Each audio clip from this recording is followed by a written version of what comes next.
नमस्कार बंधुरा आपनारा देखছেন कुकिंग हाउस ऑफ अनिमा। आज के एक पटलेर निरामिष रेसिपि তোমাদের সাথে শেয়ার করব। তার জন্য এই পটলগুলো আমি কেটে নিয়েছি, দেখো এইভাবে কেটে নিয়েছি আর দুদিকে এরকম ভাবে কেটে নিয়েছি। এবার কড়াইতে তেল দিয়ে দিয়েছি, আমি সাদা তেল দিয়েছি। এবার তেলটা গরম হয়ে গেছে, এবার পটলগুলো সবার প্রথমে আমি ভেজে নেব।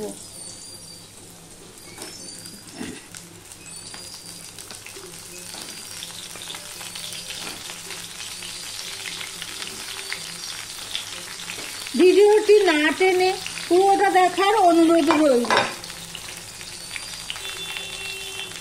একটু নুন দিয়ে দিলাম, দিয়ে পটলটা আমি ভেজে নেব। সামান্য অল্প একটু নুন দিয়েছি।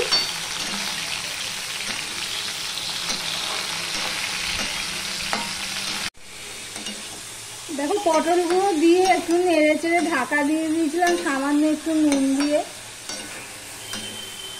কতটা মজে গেছে দেখো। তো আমি উপর নিচ করে দিলাম। এবার এর মধ্যে আমি একটু হলুদ দিয়ে দেব।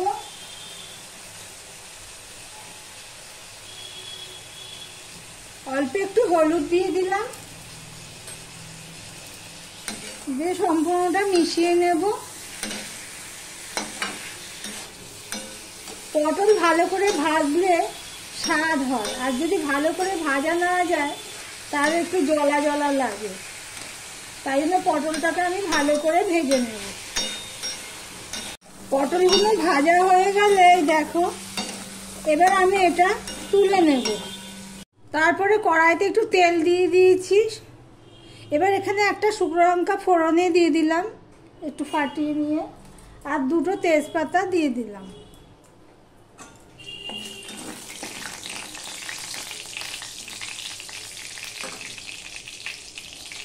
এবার গোটা গরম মশলা ফোড়নে দিয়ে দেব।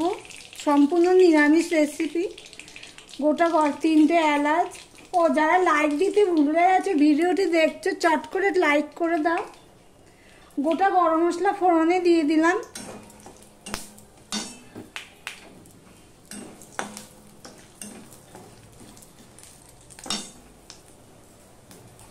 এখানে দেখো আলু কেটে রেখেছি এইভাবে।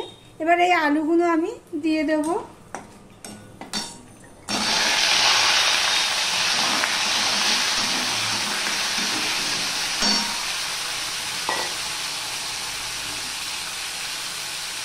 নুন দিয়ে দিলাম, হলুদ দিয়ে দিলাম।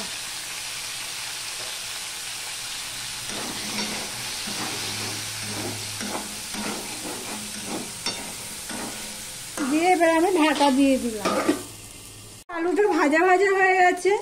এবার এর মধ্যে আমি 4টে কাঁচা লঙ্কা দিয়ে দিলাম, 3টে পাকা লঙ্কা কাঁচা, আর একটু টমেটো দিয়ে দিলাম। আর দিয়ে দিলাম 1 চামচের মতো আদা।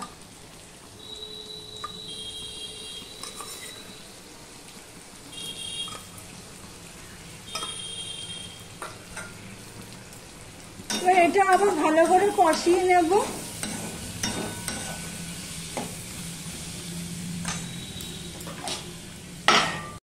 দেখো কষানো হয়ে গেছে, আদার কাঁচা গন্ধ চলে গেছে, টমেটো আদা দুটোই।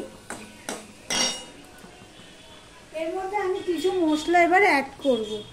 দেখো আমি লঙ্কার গুঁড়ো নিয়েছি সামান্য 1/2 চামচেরও কম, হলুদও নিয়েছি 1/2 চামচের কম, আর জিরের গুঁড়ো আর ধনের গুঁড়ো নিয়েছি 1 চামচ করে। সেগুলো আমি এখন এখানে দিয়ে দিলাম।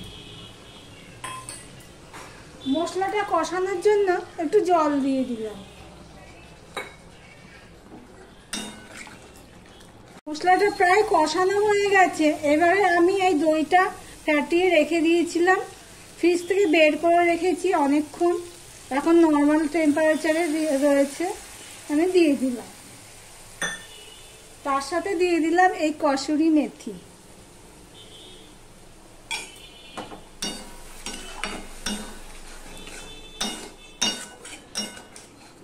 আমার ভিডিওটি যদি ভালো লেগে থাকে প্লিজ লাইক কমেন্ট শেয়ার করে দিও। আর যারা ভিডিওটি দেখছো এখনো পর্যন্ত সাবস্ক্রাইব করোনি তাদেরকে অনুরোধ করব চ্যানেলটি সাবস্ক্রাইব করে পাশে থাকার। টক দই দিয়েছি, তখন আর চিনি দিইনি, চিনিটা হাতের কাছে রেডি করা ছিল না বলে। এবার আমি 1 চামচের মতন চিনি দিয়ে দিলাম। ভিডিও করার সময় হাতের কাছে সব জোগাড় না থাকলে ভিডিওটা আরো অনেক বড় হয়ে যায়।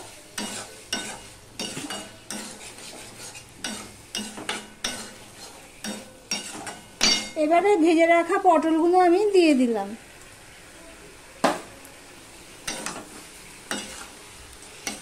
এইভাবে একবার নিরামিষের দিনে এইভাবে একবার রান্না করে খেয়ে দেখতে পারেন, খুবই ভালো হয়।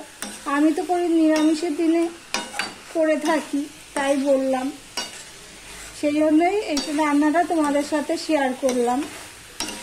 পটল দিয়ে ভালো করে আমার এগুলো সব মেশানো হয়ে গেছে। দেখো, একটু কষিয়ে নিলাম। এবারে আমি এখানে জল দিয়ে দেব।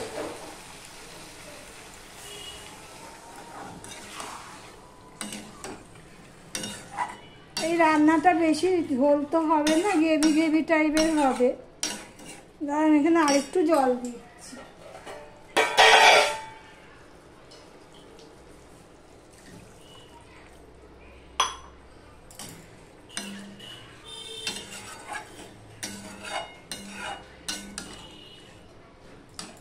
এবার ঢাকা দিয়ে আমি 5 মিনিটের মতন ফুটিয়ে নেব।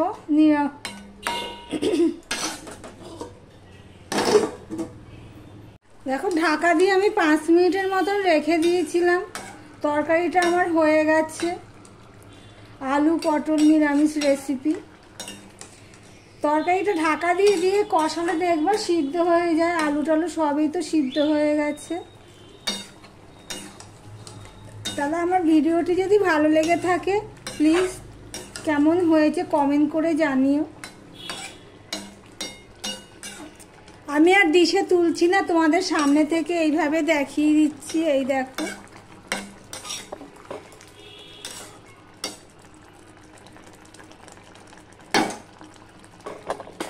তাহলে ভিডিওটি আজকের মতন এখানেই শেষ।